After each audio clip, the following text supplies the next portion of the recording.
Hey, look, you're doing great, sweetie. You are. And I fucking love you. Even if you don't love you. Oh boy. I got so many fucking feelings. It's like a fishbowl overcrowded.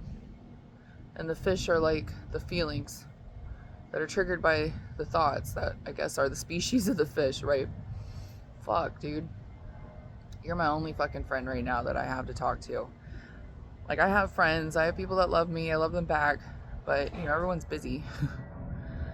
And, you know, if you're here on purpose, so thank you for being here.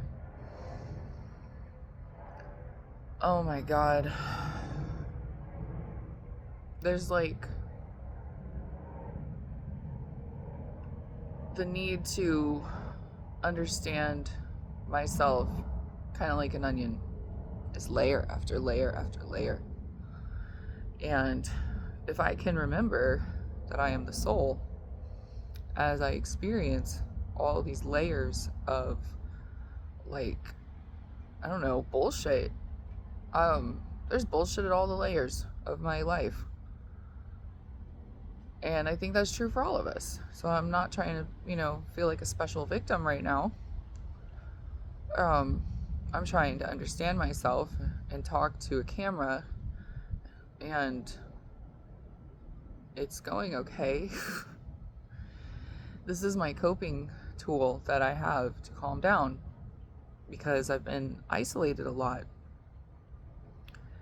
And I learned that I can come on here, I can talk some shit, I can learn more about myself, and hopefully as I'm learning about myself, I'm helping be a mirror for you to see yourself, which is why I'm publishing it on here. I'm 41 years old. I was born into an abusive and neglectful household.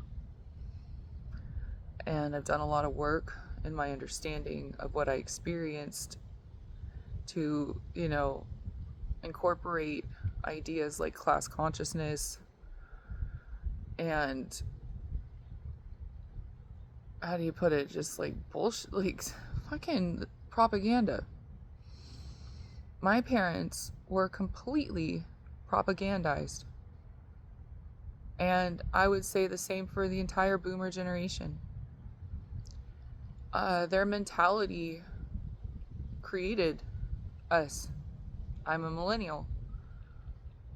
Like, millennials are doing this shit lately I saw where we are not only parenting our own children, we're parenting ourselves, like our inner child, as we're parenting the children. Like, boomers never talked about that. Gen X certainly got lost in, like, whatever the fuck the 80s was about for their youth and brainwash bullshit.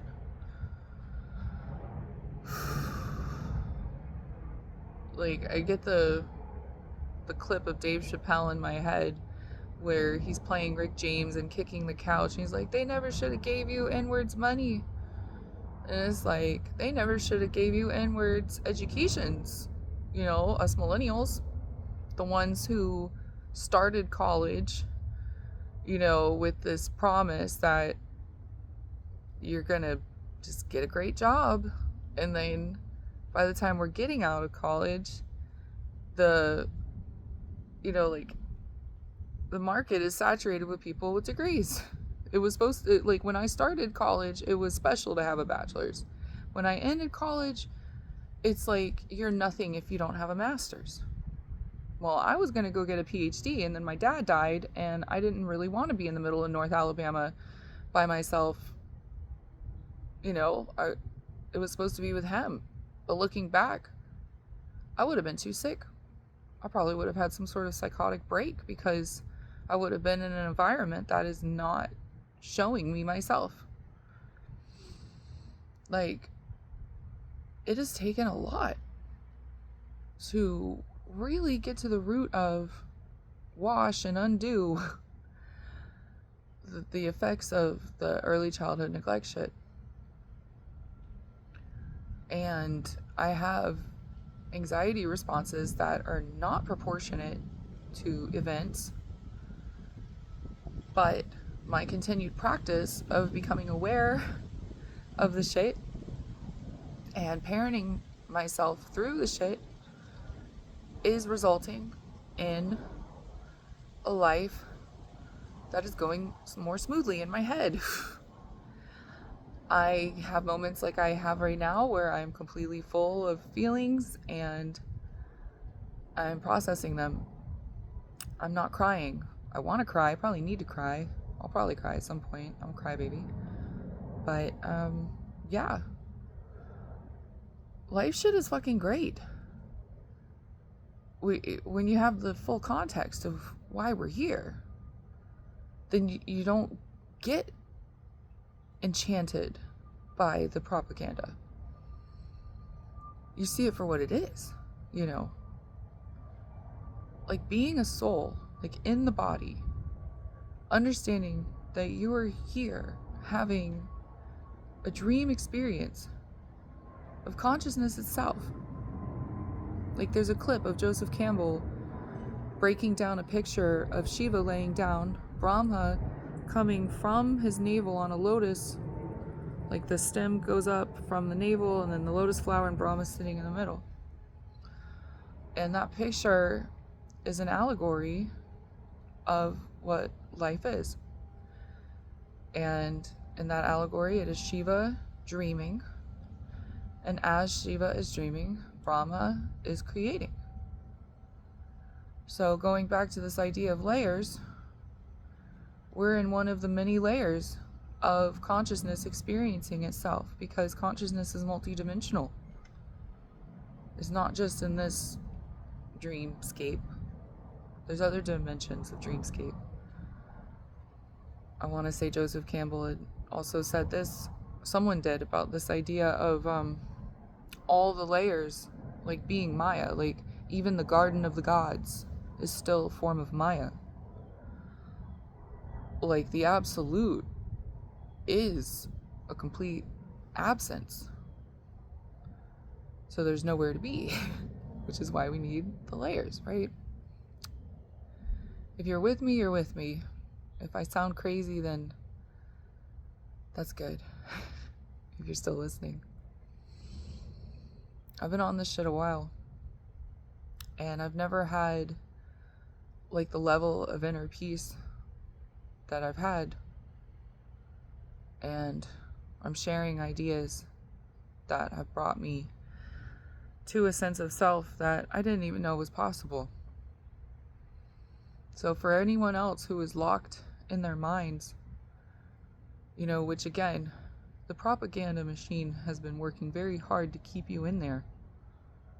You know, that's where you're easily controlled. Like, you're controlling yourself with your mind. You just teach people to think a certain way, and then they just keep themselves locked in their own cage, because why would you go outside the cage? Well, suffering becomes a huge blessing. Like the effects of early childhood neglect become a huge blessing in that context, because the suffering drives you to recognizing the cage and getting the fuck out of it. Like having, you know, wealth, like not wealth, how do you put it? Like luxury, like having a beautiful body. This is a better example that takes it away from political, more like, you know, economically. So it's like, I've been fat my whole fucking life. And then I lost a ton of weight, but then I still had like all this like old fat that is just there, right? Unless I had it removed. So all that to say, I've never had the privilege of living in a pretty body. Meanwhile, I've seen other people have pretty bodies. And it's like, how do you convince someone that they're not something that they're pleased with? You know, you are not your body. You have to maintain your body. So when you become identified with like the positive attention you receive for something about yourself, then it's harder to want to let go of that than it is if you are suffering about it. So all of that to say that this whole fucking life shit is a blessing or a curse, depending on how you perceive it. That the mind is the absolute tool that we have to participate in this dream experience. And when we have the proper context, when we start to recognize and dismiss the untruth of what we've been told our entire lives by religion and government, then we're free to feel peace, at the very least. All the shit can be going wrong in the fucking world, and especially in your head, with the feelings, but you can still understand and maintain a connection to the understanding that you are okay. You are at peace. You are not this shit. You are like a warrior here to battle and maintain the peace of the land. And that starts with feeding people. It starts with compassion. It starts with loving people even when you hate them. Because the kind of love that you're talking about is from the soul. It's from the recognition of oneness.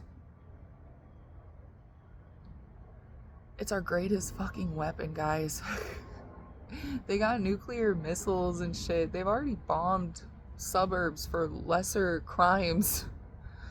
Look at Tulsa massacre. Okay? Yeah. We can fight back by loving each other as ourselves and by understanding ourselves more and more, which leads to a broader depth of love for ourselves. That's the revolution. They cannot stop us from waking up to what we are. And it's so easy and contagious once you start to realize and fall down that rabbit hole. It's how I feel a sense of reassurance instead of fear, knowing how fucked up and shitty the government has become, around the world, the colonizing New World Order force, the corporations, all that shit. We can have a beautiful, wonderful utopia, and it doesn't matter what's going on the outside. Just start it inside first and then see what happens. That's all we got as far as I can see. Feeding each other, clothing each other, giving each other space to cry, giving each other space to completely unfurl all that the ego has been carrying because it wasn't taught how to understand it, to let it go, to resynthesize its molecular structure into something that benefits your life. It's possible. Good shit is always here, and it's always possible. It's just how we see it. I love you so fucking much.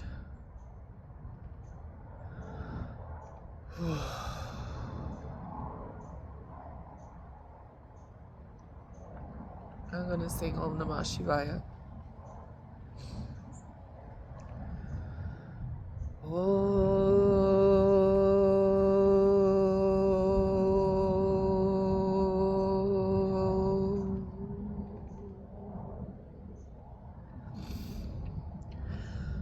Om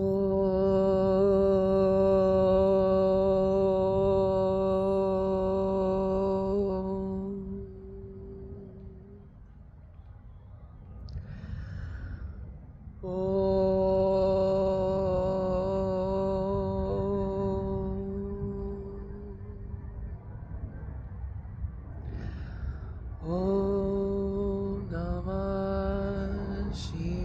Shivaya. Om Namah Shivaya. Om Namah Shivaya. Om Namah Shivaya. Om Namah Shivaya.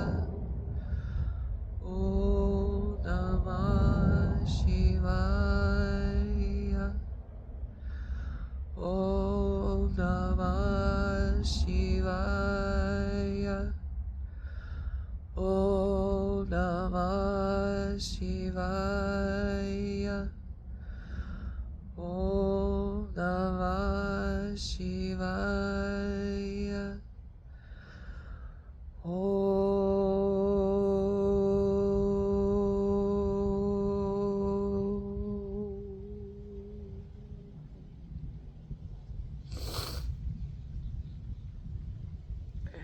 Chanting that helped me see the propaganda that I talk about that started after World War II in America and other Western countries and colonized spaces. That was designed to make us out of touch and out of control of our minds. Like those, it's like a Darwinistic approach. Those who are able to figure this shit out and act accordingly, they get rewarded, so to speak. The rest of us, oh, they get to make their money one way or another. They're either making it off of our labor or they're making it off of our imprisonment. Either way, Uncle Sam figured out how to definitely get his. So I figured out how to get mine. And that's by like trying to harken back to this old world, mentality of self-reliance, self-control, rationality. Enemy of the public I am, and oh, I'm so crazy sounding, and oh my gosh. No, I think I'm onto some real shit. Let's see what the next couple decades has to say about what the fuck I'm saying, right? I know myself, and I know I love you so fucking much. Have a wonderful day, night, all that shit. I love you. Bye.